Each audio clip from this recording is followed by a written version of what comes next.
everyone, I'm Pina Chappello, and today I will be talking about the culture of the Philippines. This country holds a special place in my heart, as my mother migrated from the Philippines when she was 20 years old. I hope to spread a deeper understanding of the Filipino culture and my heritage. The population of the Philippines as of May 22, 2022 was 112,003,053,189. The Philippines also has a large young population, which is contrary to many countries today. 2 million people are added to the population every year, so in 40 years the population is expected to double. However, the fertility rate used to be higher. In 1969, the fertility rate for a Filipino woman was 6.1, but now it is currently 2.1. The geography of the Philippines. The Philippines is made up of 7,107 separate islands. The Philippines is split up into 3 major areas. Luzon is at the north of the map and is represented by the red. The capital of the Philippines, Manila, is part of Luzon. Luzon also leads the country in industry and agriculture, as it produces rice, corn, coconuts, sugarcane, mangoes, and bananas. The Visayas are located in the middle of the country and are represented by the yellow. Visayas are made up of 7 large islands and several hundred smaller islands. Visayas are known for having high mountains and for being very hilly. TripAdvisor says Visaya is best known for having the best scenic drives and the freshest mangoes, so you might want to check that out. Finally, Mindanao is at the southmost part of the country and is represented by the green. Mindanao is known as the land of the promise because of its abundant natural resources. The Philippines is known for having the best beaches to be found in the South Pacific, with over 21,000 miles of coastline.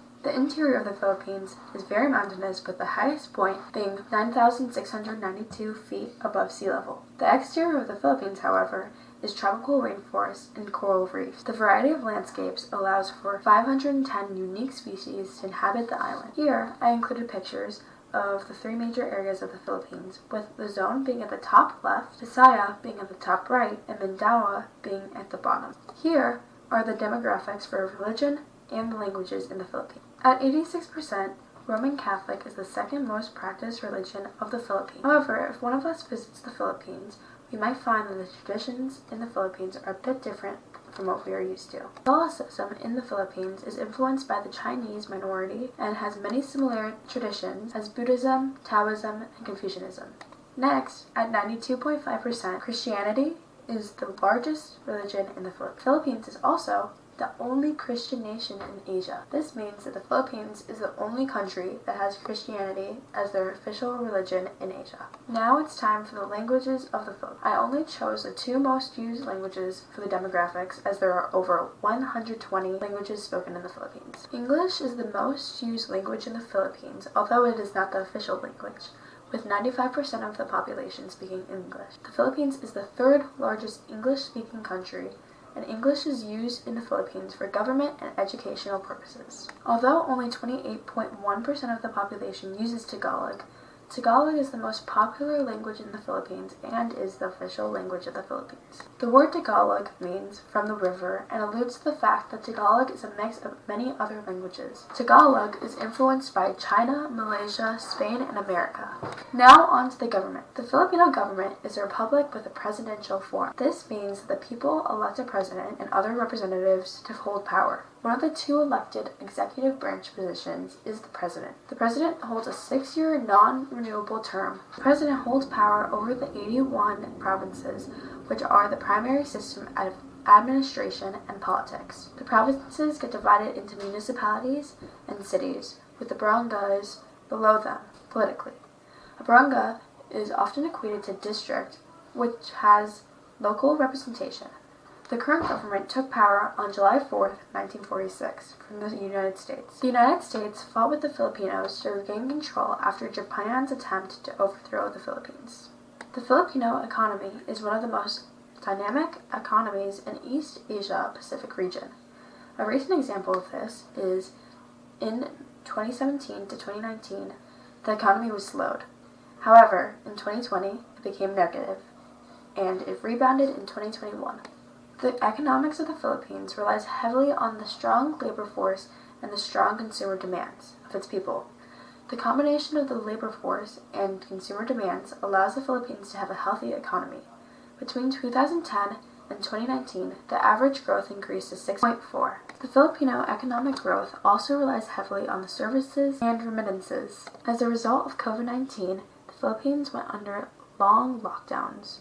As these lockdowns became more numerous, the Philippines lost all its former economic growth and title of being the Asian tiger for its economy. Now, onto the current political challenges the Philippines is facing. The Philippines has many human rights issues. One example is the unending drug war. In 2016, the Filipino government launched a war on drugs.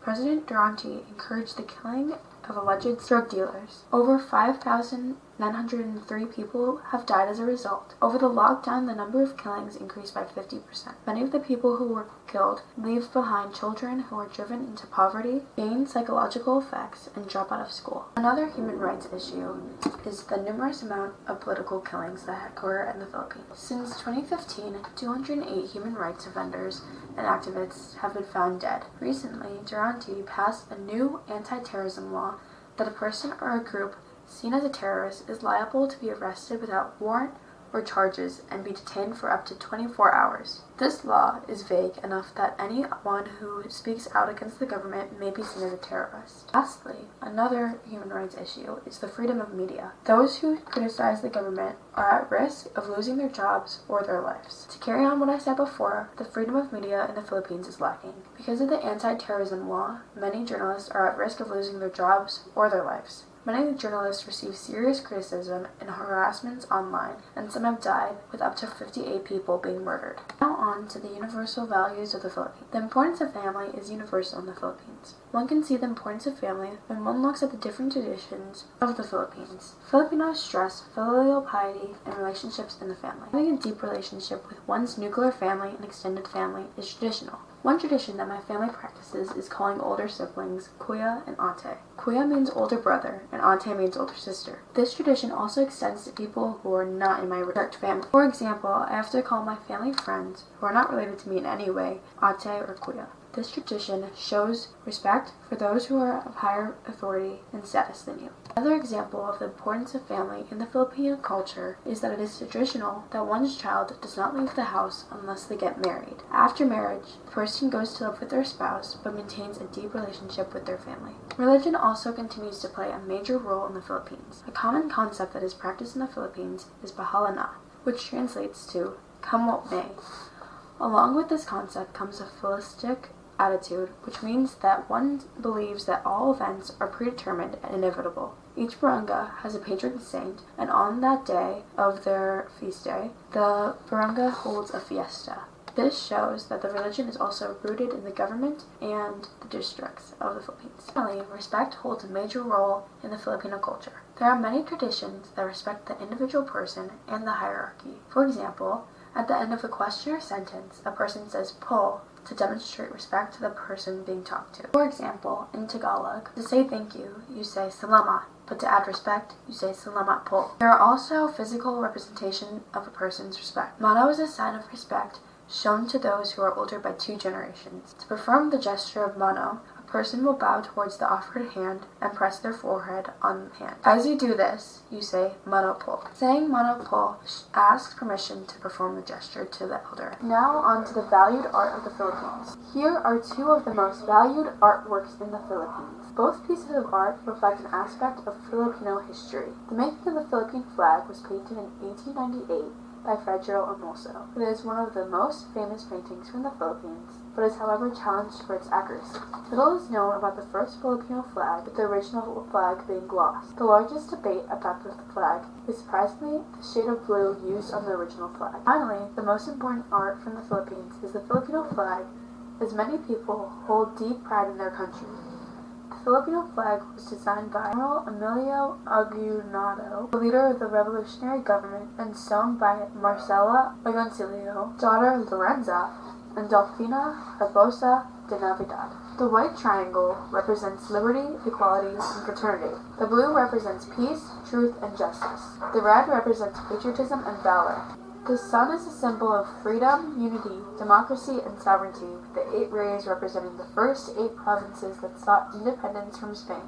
The 3 stars on the flag signifies the 3 main areas of the Philippines. In short, the Philippines is a country full of deep faith, and community. Here's my works cited, and thank you for listening. Hi everyone, I'm Pina Chappello, and today